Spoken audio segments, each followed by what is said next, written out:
dimineața! Bună dimineața de pe Valea Bistriței! Astăzi începe un nou capitol pentru Valize Vesele, putem să-i spunem așa? Un turneu Începem un turneu prin România. Da, ați văzut ultimele videouri au fost de aici din România, doar că noi mergeam, ne întorceam spre Vatra Dornei, vizitam, ne întorceam, era așa, câte o noapte. Da. Au stat o noapte la Colibița, o noapte în Maramureș, dar acum începem un mini turneu prin România, adică am plecat și vom vedea când ne întoarcem. Pe românește. Ceva de genul, da. Avem așa schițat un pic traseul, dar o să-l descoperim împreună pe parcurs. Am zis să nu facem tot traseul așa din prima, să fie și o notă de, nu știu cum se zice. Spontaneitate. Exact, să fim spontani. E bine să știți că dacă aveți drum pe Valea Bistriței, din loc în loc sunt amenajate astfel de popasuri sau locuri în care vă puteți opri, puteți să admirați peisajul și de ce nu puteți să intrați și cu picioarele în apă, dacă e cald afară și frumos. Gata, prima oprire aici pe Valea Bistriței. Da. Hai să ne continuăm drumul, zic, că avem mult de mers astăzi și vrem să facem și o urcare. Haideți! Hai! Mi-am dat seama că drumul ăsta e foarte fain. Așa-i? Da, și mă gândeam acum la 3 avantaje și unul că e gol, deci nu e aglomerat deloc în perioada asta, doar câteva mașini, tiruri aproape deloc. 2, peisajele astea minunate, totul e verde și frumos. Și 3, ai Bistrița aici aproape, te poți opri, poți să faci un mic popas. Chiar foarte fain aici pe Valea Bistriței. Da, subscriu și mie îmi place mult. N-are cum să nu-ți placă. Unde am făcut o oprire? La coada lacului, adică în capătul lacului Bicaz, practic, așa se numește. Da, zona Poiana Largului și e capătul barajului Bicaz și am rămas uimiți fiindcă e foarte, foarte mare apa. Da, nivelul apei e crescut, e ridicat tare. Iar acolo în larg e Piatra Teiului sau Piatra Dracului, cum îi mai spun bătrânii de aici din zonă. Există 3 legende cu privire la stânca aceasta, o să vă las pe voi să le descoperiți, să le căutați. Și o singură informație vreau să vă dau, se numește Piatra Teiului pentru că acum ceva timp în vârful ei a crescut un tei. Și vă mai spun ceva, are 23 de metri înălțime și se zice că e o piatră venită de pe vârful Ceahleului. Eu încă sunt uimit câtă apă e aici, pentru că ultima dată era doar așa un fir de apă de la râul Bistrița, fiindcă râul Bistrița se varsă aici în barajul Bicaz.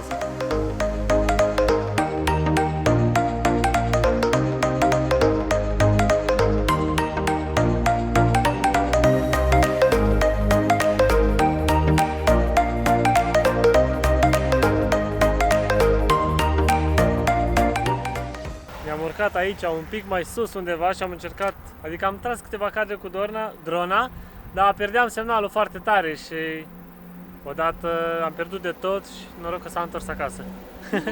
Cum se zice, are un punct setat pentru acasă și dacă pierde complet semnalul, ea încearcă să revină. Cine știe ce semnale interferează pe aici, la coada lacului Bicaz. Hai, mergem mai departe. Haide! Haide! Și am ajuns.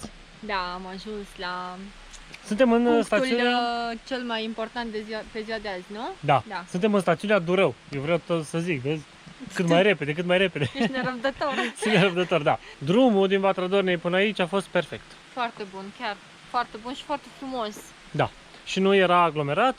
Noi am ajuns aici în stațiunea Durău, am parcat foarte aproape de Salvamont, pentru că vrem să mergem pe Ceahlău.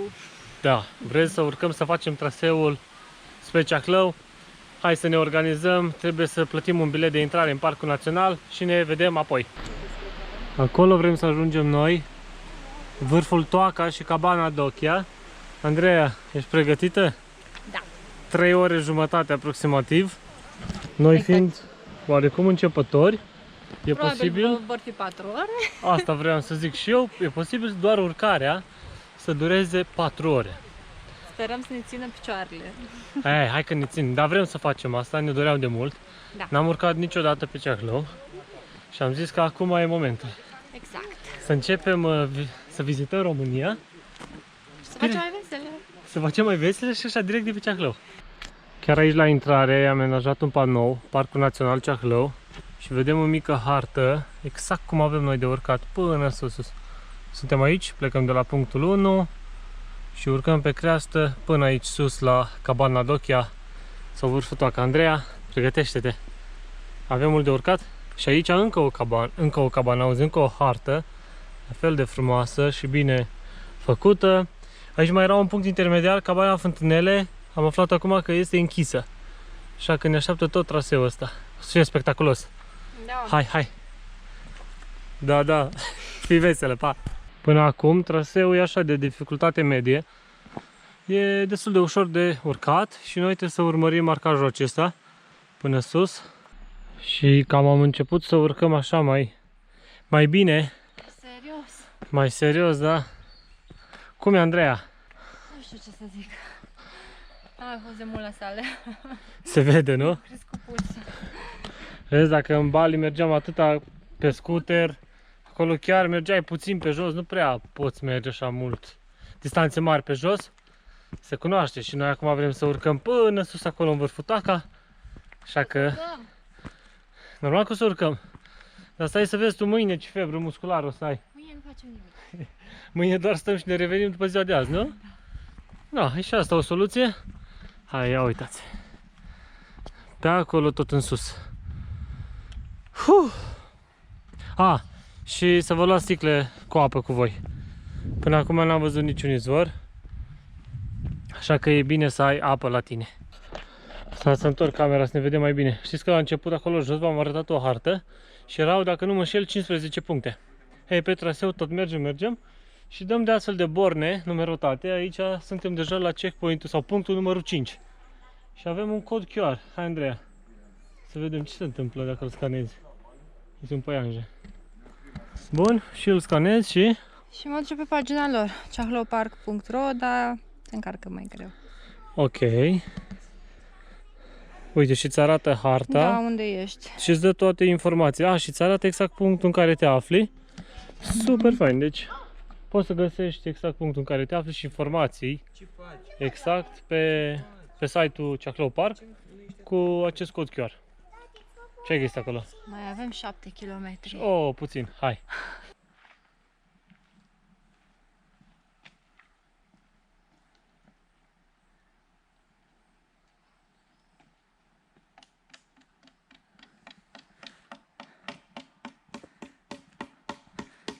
În timp ce îmi trag sufletul, ce faci aici?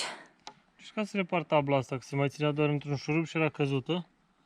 Și am pus un lemn și acum o să stea pe post de cui. Foarte bine. Ce zici? Să văd. Perfect. Uite. E, cum zice, țapăn acum, gata. Gata. Ia uite. Nu mai Atât pică. dacă e să stau un pic urât, Pic kinestetic, dar lasă-l acolo, că n-are nimic. o să-l țin asta. Super. Bravo. Știi cum e? E ușor să strici sau să lași mizerie în urma ta. Mai bine faci așa cât de puțin. Lăsăm petricica asta aici și acum, uite, locul ăsta arată mai bine și suntem la punctul numărul 6. Pădurea de amestec, ecosistem forestier complex. Și aici ne descrie cum sunt formate pădurile, doar din foioase, conifere sau amestecate. Povestea interesantă. Gata, arată mai bine. Arată mai Îmi bine. dai un like. Îmi dau singur. I like. Bravo. Hai. Ne mai tragem sufletul un pic. Dacă tot ne tragem sufletul la fiecare punct de asta, ajungem să dormim sus. Eu nu mai merg cu Vlad în drumeții. Ea a fost o porțiune mai grea și e prima dată când se deviază puțin traseul. Până acum doar am urcat și aici o rădăcină tăiată acestui copac. Interesant. Iar porțiunea asta văd că are amenajată și o balustradă. Să te ții puțin. Asta mă refer. Hai la deal. Eu la deal cu boi mici. Cum ai zis? Zic că e greu la deal cu boi mici. Se aude un avion. Sau din avion, da? Am putut să luăm avionul. Ori un avion, ori un elicopter. Se aude undeva aici, pe lângă Ceahlău. Hop, am ajuns la Piatra Fântânele. Da. Sper că zicem bine. Cred că așa era. Cabana Fântânele. Cabana Fântânele, Piatra Fântânele pe Tihuța. Da, era să ne curcăm. Cabana Fântânele în spatele meu aici, care este în renovare momentan, e un punct intermediar. Și am găsit și un, Izvor! chiar aici un mic izvoraj de apă. E cât de cât amenajat. Foarte bună apa. Apa rece. Da. Ne-am încărcat bateriile. Am avut 2 sticle de Bucovina și am făcut reumplere aici. Da. Ce zici? Eu zic că mai avem de mers încă 2 ore și jumătate până la destinația finală. Super tare! Da. Și soare și cald și... Pe vremea asta chiar poți să mergi. Noi ne gândeam că tot urcăm și o să fie mai frig. Da. Dar nu bate vântul deloc și e chiar cald.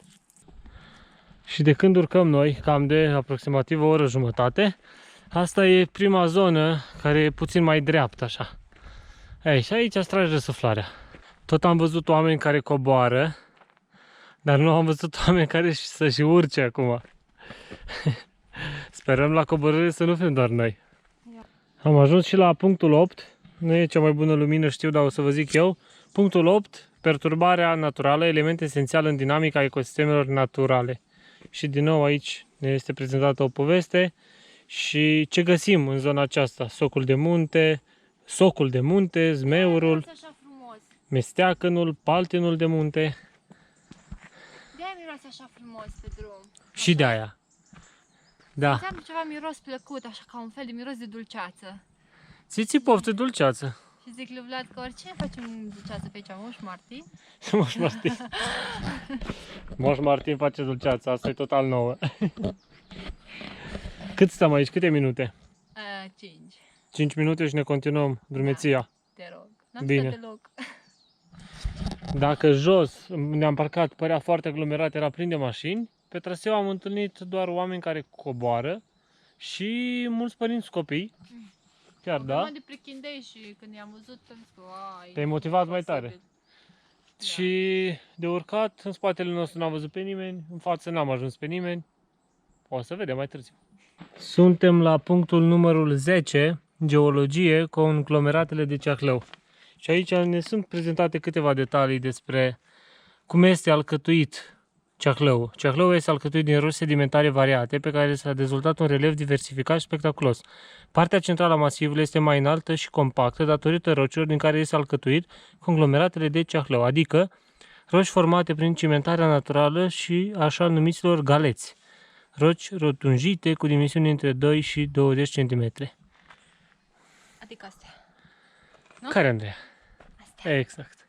Astea sunt conglomeratele de Ceahlău care conțin gresii, calcar și, bineînțeles, conglomerat. Frumos. Da, ne tragem răsuflarea și continuăm. Mai avem 5. 5 mai avem. Am ajuns la 10, deja am trecut de jumătate. Iar acum am ajuns în locul care se numește La Morminte.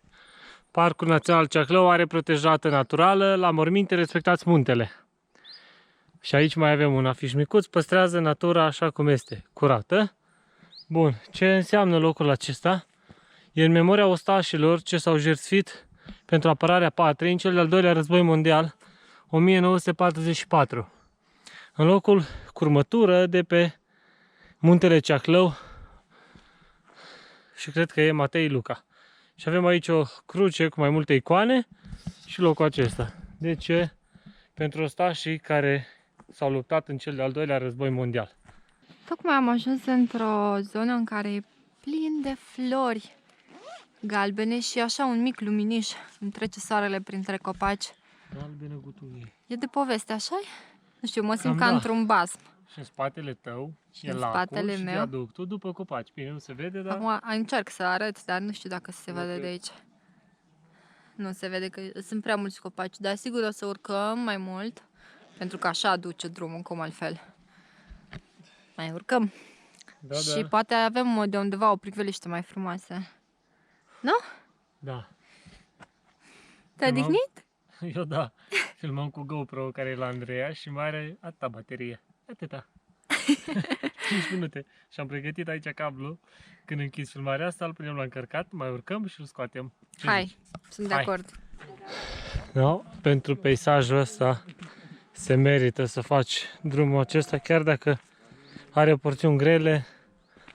Ne apropiem ușor și am ajuns într-un jnepeniș foarte, foarte frumos.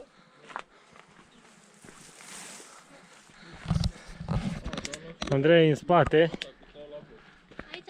a rămas să facă câteva poze și am luat așa mai în față. Am ajuns. Ai ajuns? Da. Ai văzut? Ce peisaje! Salut! Salut!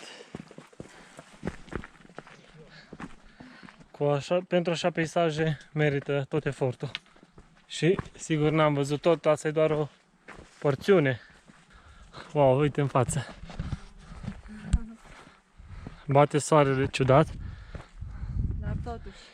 O să apară o lumină aici pe filmare, dar o să filmez în continuare. N-ai cum să nu imortalizezi așa cadre. Wow, doar jnepeniș aici în față.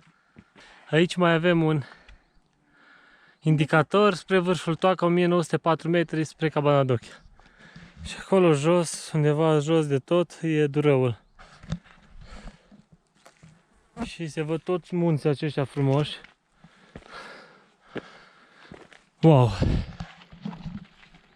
Cum n-am mai făcut o drumeție atât de lungă și totuși urcare destul de grea de mulți ani. Hai, Andreea! La un moment dat simțeam cum îmi bate inima în cap. În creier, asta de sus îmi era pulsul. Dar, Ți-ai reglat respirația? da. Și Și cum e? Prea mult munte, prea puțin antrenament, dar destulă motivație. asta e deviza? Da. Oricum, partea asta de până acum, deci înainte de vârful Toaca, cea mai frumoasă de până acum. Așa este. Andreea, unde am ajuns? Am ajuns la scările care duc sus la vârful Toaca. Și Sunt 500 la număr, ești pregătit? așa se aude, nu? Da. 500? Asta e drumul uman. 500, da. Hai, să începem. Și am început, am făcut cam 10 scări. În continuare auzim aici un elicopter care survolează zona. Da, scările astea până acum sunt foarte interesante. Super frumos. Deci cred că scara asta a fost cea mai bună idee și cea mai bună investiție de aici din zonă. Transformă tot locul ăsta, îl face mult, mult mai spectaculos. Da, și cumva e așa ca un factor motivațional ca să ajungi până aici.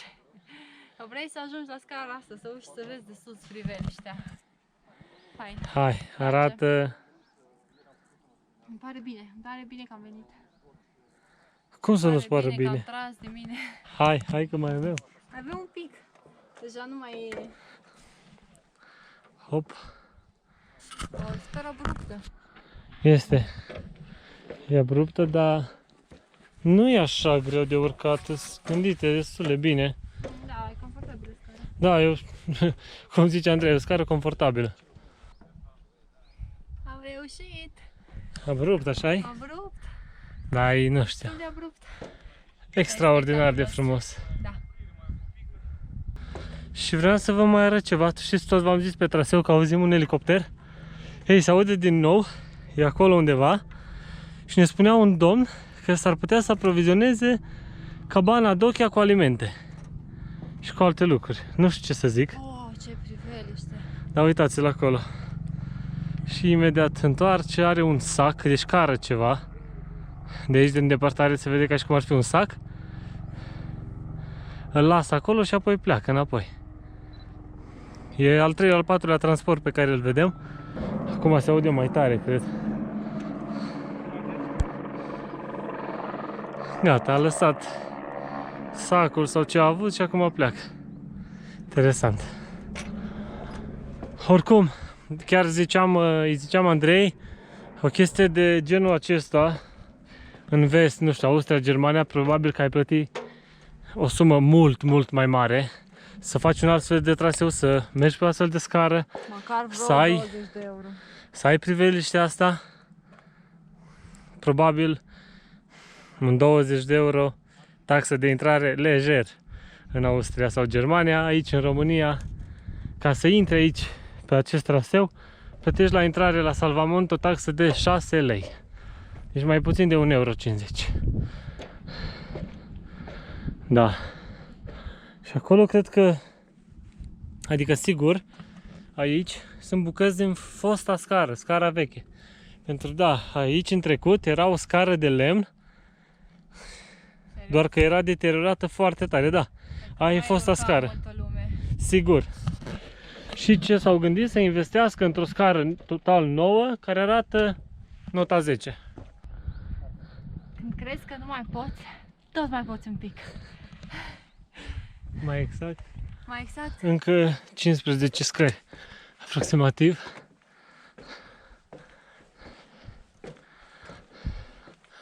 Și.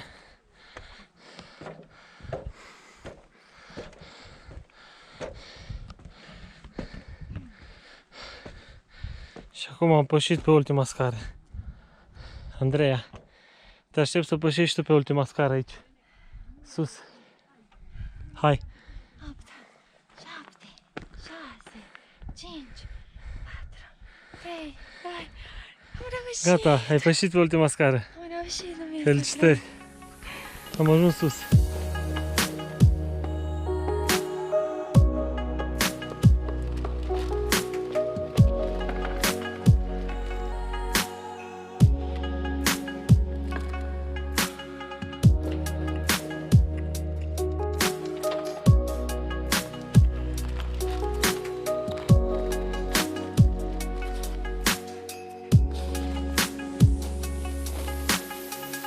Tocmai ne-am dat seama că suntem pe primul vârf, așa un pic mai serios, pe care l-am cucerit noi de aici, din România. Vârful Toaca, cel pe care am urcat acum pe scara asta minunată. Suntem la 1904 metri altitudine și vârful Toaca este al doilea ca mărime din masivul Ceahlău, din munții Ceahlău. Deși nu e cel mai înalt, practic e cel mai vizitat de către turiști, așa, și cel mai căutat, din diverse motive. Primul ar fi forma lui așa mai piramidală.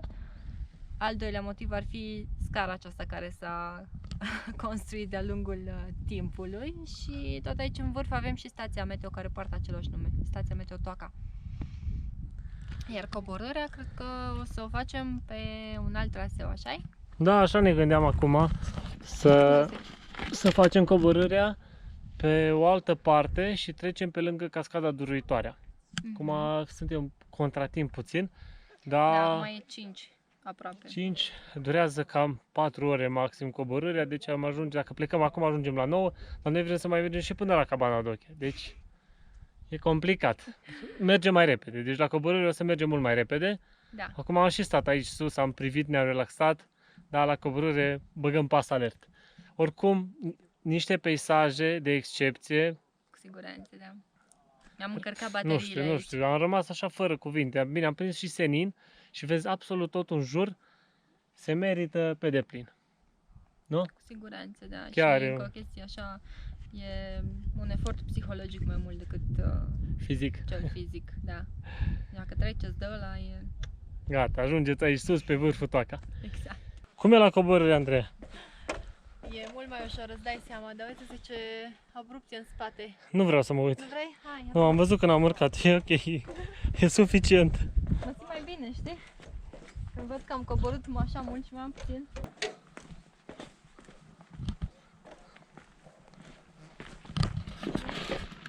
Și gata, suntem jos din nou.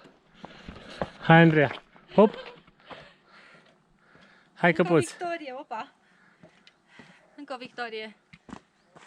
Gata, am cucerit și vârful Toaca și acum vrem și o să mergem și până la Cabana. Dochia! Mergem prima dată până la Cabana d'Oche, dacă tot am ajuns aici.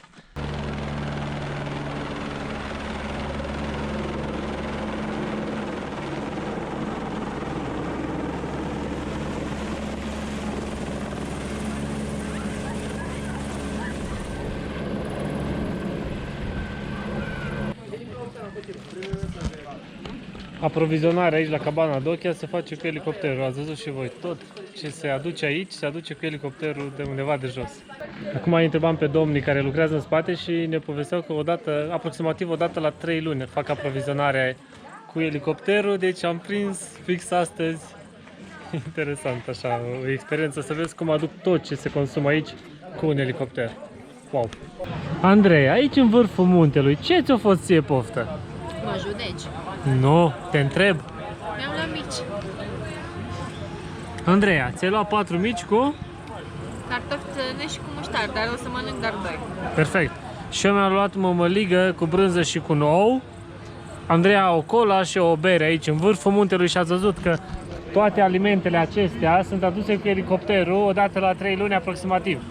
Și pentru tot ce avem aici, deci o masă pentru 2 persoane și 2 băuturi, am plătit suma de 58 de lei și 50 de bani, adică 60 de lei.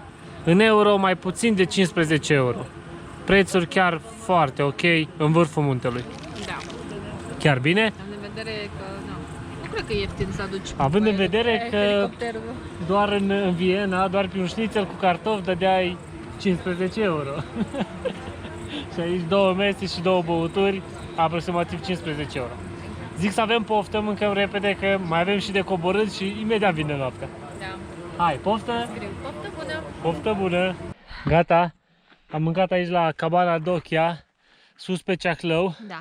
Mâncarea foarte bună, delicioasă. Ori ne-a fost nouă foarte foame, nu știu. Super foame ne-a fost. Bine, și nouă ne-a fost foame, dar și mâncarea bună. Deci, Aha. recomanzi? Da. Da. Mai păcat să veniți până aici să nu vă opriți la cabană, plus că priveliștea de sus. Da, și din punctul meu de vedere, și asemenea afaceri trebuie să trăiască și trebuie să le susținem. Sunt aici în vârful muntelui, e o singură cabană în tot acest vârf de munte. Trebuie să le susținem, trebuie să le trecem pragul și să comandăm ceva de la ei. Am mâncat foarte bine. Ce eforturi fac pentru... Da, ați văzut, pentru noi turiștii aduc mâncare, aduc bere, aduc micii cu elicopterul. E 6:30, am vorbit, este un punct de salvamont aici sus, lângă cabană, am vorbit cu domnul de la salvamont. Mai era un traseu pe lângă cascadă, dar nu o să mergem pe acolo, spunea că e mai greu. Și mai lung. Și mai lung.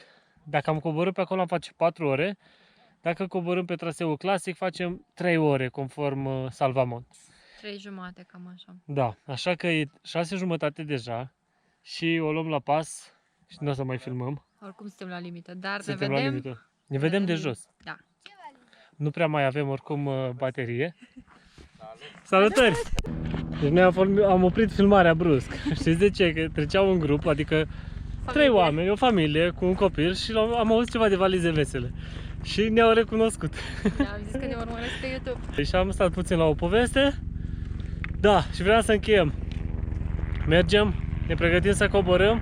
Avem un drum de aproximativ 3 ore, 3 ore jumătate. Din nou elicopterul mai aprovizionează acolo în spate cabana. Și vă lăsăm, ne vedem direct jos. Nu, Andreea? Da. Mai avem 10 minute până la mașină, dar se face noapte și am zis să filmăm acum. Da. E 9 fără un sfert. Da. A fost o zi plină. Am văzut o zonă nouă din țară pe care nici noi nu o cunoșteam. Da, și ne doream să ajungem aici. Cu ocazia asta vă 5 arătăm și vouă Exact. frumusețile naturii din România. 5 stele pentru scara de acolo de sus. Niște peisaje excepționale, așa Da. cum am zis și de acolo. Da, noi ne-am găsit o cazare undeva lângă Durău, dar Vă arătăm dimineața. dat în următorul video. Acum nu mai putem, nici baterie la GoPro nu mai avem, nici noi nu prea mai avem baterii. Da, se merită, a fost o zi excepțională. De aici, de sus, din Ceahlău, de lângă Durău, noi vă salutăm, mulțumim că vă uitați la noi. Un like dacă v-a plăcut acest video și un... Da, un share și un subscribe și un comentariu că ne ajută tare mult. Exact, până data viitoare, eu sunt Vlad și tu Andreea. sau Valize Vesele. Vă salutăm, aveți grijă de voi și nu uitați, fiți întotdeauna Cei mai veseli. și dacă sunteți la munte sau la mare. Pa, pa! Pa, pa. E ora 9 și 3 minute, am ajuns din punctul din care am plecat. Ne vedem în următorul vlog cu noi aventuri din România. Noapte bună!